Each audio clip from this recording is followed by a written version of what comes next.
Howdy, American High Church. Pastor Matt here, coming at you with a weekly update for April 18th. This Sunday, if you'd like to join us for prayer before the service, we'll be gathering at 9:40 to be praying for the congregation, for our community, for the world, anything and everything. We'd love to have you come join us. That's at 9:40. It'll be in the sanctuary. We do have this week, we have a guest preacher. My buddy Scott Fitness is coming back. He came and preached here in March for us. And so this Sunday, he's going to be coming back and he's going to be sharing about dysfunctional families, a topic that hits very close to home. And Emily and I had the opportunity to get away this week. We got away for 3 days at the Cannon Beach Conference Center with about 50 other pastors in Converge Northwest, which Converge Northwest makes up like Oregon, Washington, Idaho, Montana. And so we had pastors from all over, at least Oregon, Washington, Idaho. We had any ones from Montana that made it up this year.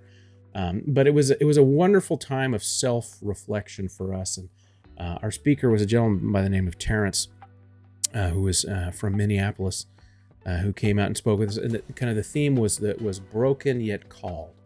Broken yet called. And without giving you kind of like a recap of the entire week, I keep calling it a weekend. It was like a pastor's weekend, right? Monday, Tuesday, and Wednesday.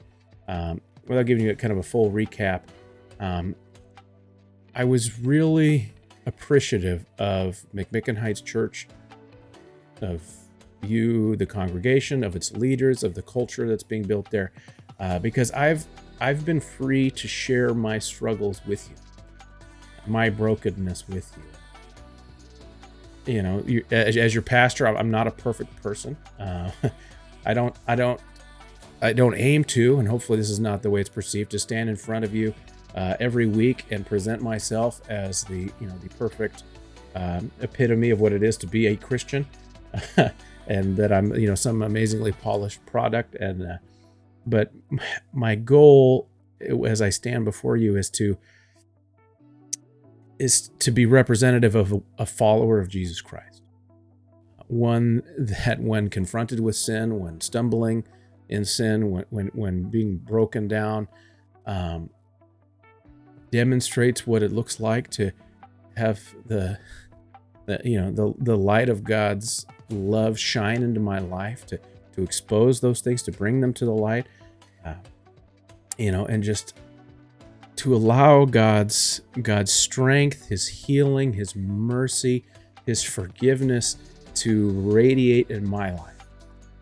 And that's the example that I want to be setting for you. Is that just like your pastor is not a perfect person, I don't expect you to be either. I fully expect you to have struggles in life and have things that you deal with, and times that you blow it, and times where you're stumbling, and things that you struggle with more than others. We all have those things.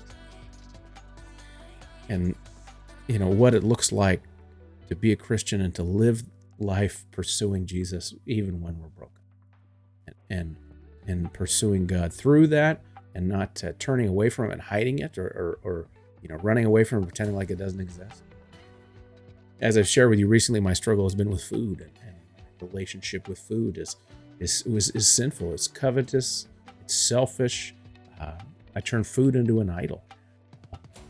And in my blindness, my relationship with food was destroying my body. It was destroying my mental health.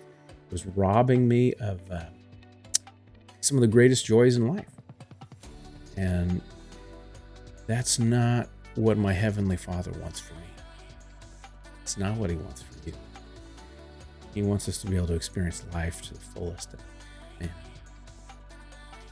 what does it look like to be a Christian and struggle with those things and stumble? I want to say just thank you for affording me the grace to be real with you.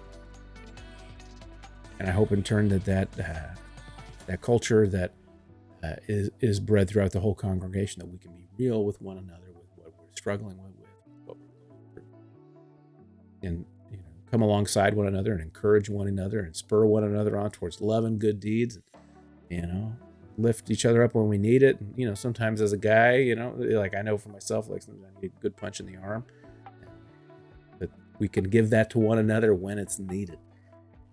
So thank you for affording me that grace. Just want to highlight some of the upcoming events this week. Well, Tuesday, Bible study already happened. But Sammy's Bible study rolls at Tuesdays at 1 o'clock. They're going through John, so if you'd like to join them, they would love to have you come join them. Tuesdays at 1 o'clock at the church. I've been leading a life group on Thursday nights at 6:30. So if you're interested in attending it, please reach out to me and let me know if you're going to be coming beforehand so we can have the appropriate amount of food prepared for you when you get there. We do have coming up our business meeting on April 28th. That's going to be after the service. Please, all members, we encourage you to attend. And if you're interested in membership, please reach out to me and we can talk about that. We'd love to have you explore what it looks like to become a member of McMicken Heights Church. We do have coming up on May 4th. We're having a movie night and we're going to be watching Star Wars: A New Hope, the original theatrical release that I have a copy of on DVD. So I'm excited about that one. Not the special edition, not the new ones, not the updated visual effects and all that stuff, the original theatrical. And so that's going to be on May 4th at 6 p.m. And then for the art show, I got to remind you, it's coming up May 18th when the art show is. Last day to sign up to submit art is the 22nd. We're going to have some sign-up sheets on the back table for those positions and things we need help for people to serve for the event itself. So even if you're not an artist and you're not going to submit some artwork and you'd like to help out and serve in that event, we'd love to have you participate in that. For our prayer request this week, if you could just be continuing to lift up Dolores and Carol, Dolores Meisner and Carol Seddoth in your prayers this week, just for health, for peace, for strength, for healing, and let's continue to lift them up this week.